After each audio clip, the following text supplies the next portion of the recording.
বন্ধুগণ নমস্কার। আমি একটা ভিডিওতে আগে আপনাদের জানিয়েছি যে আমেরিকা জার্মানির থেকে 5,000 সৈন্য প্রত্যাহার করছে। জার্মানিতে একটা আমেরিকান বেস আছে। এটা একেবারে সিনেমার মতো বলা যায়। ডোনাল্ড ট্রাম্প বলেছেন পরিষ্কার যে আমরা ইউরোপ থেকে 5,000 সৈন্য প্রত্যাহার করছি। এই খবরটা শোনার পরে পোল্যান্ডের যিনি প্রধানমন্ত্রী ডোনাল্ড টাস্ক, তিনি বলেছেন ন্যাটো ভেঙে যাচ্ছে। ন্যাটো একটা মিলিটারি জোট, নর্থ আটলান্টিক ট্রিটি অর্গানাইজেশন। রাশিয়ার উপর নিষেধাজ্ঞা শিথিল করা হয়েছে। ইউরোপের জ্বালানি সংকট চলছে। ইউক্রেনের জন্য সাহায্য বন্ধ। ইউরোপ থেকে সব মার্কিন সেনা প্রত্যাহার। মনে হচ্ছে পুতিনই চিত্রনাট্য লিখছেন। তো তাদের কেউ বক্তব্যটাকে সমর্থন করে সোশ্যাল মিডিয়াতে লিখেছে মনে হচ্ছে ট্রাম্প মস্কোরই একজন দালাল।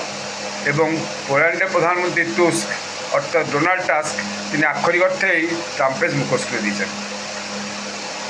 এর উত্তরে আরেকজন লিখেছেন, তিনি লিখেছেন যে ন্যাটো দেশগুলো তাদের সবচেয়ে বেশি অর্থ প্রদানকারী সদস্যকে পরিত্যাগ করেছে। অর্থাৎ ন্যাটো দেশ যারা ইউরোপের দেশগুলো তারা আমেরিকাকেই পরিত্যাগ করেছে। যখন তারা বৈশ্বিক সন্ত্রাসবাদের বিরুদ্ধে লড়াইয়ে তাদের সদস্যদের দাবি অনুযায়ী যোগ দেওয়ার পরিবর্তে যুক্তরাষ্ট্রকে অপমানের পথ বেছে নিয়েছে। ইউরোপের নেতাদের কাপুরুষতায় এর চিত্রনাট্য লিখছে।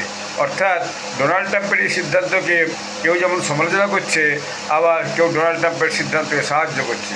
তো একটা ব্যাপার অবশ্যই সত্যি যে আমেরিকা যদি আর্থিক সাহায্য করবে, ইউক্রেনকে অস্ত্রশস্ত্র দিয়ে সাহায্য করবে, ন্যাটোকে জিয়ে রাখার চেষ্টা করবে, এই জন্য যাতে ইউরোপের দেশগুলোতে রাশিয়ার আক্রমণ না হয়।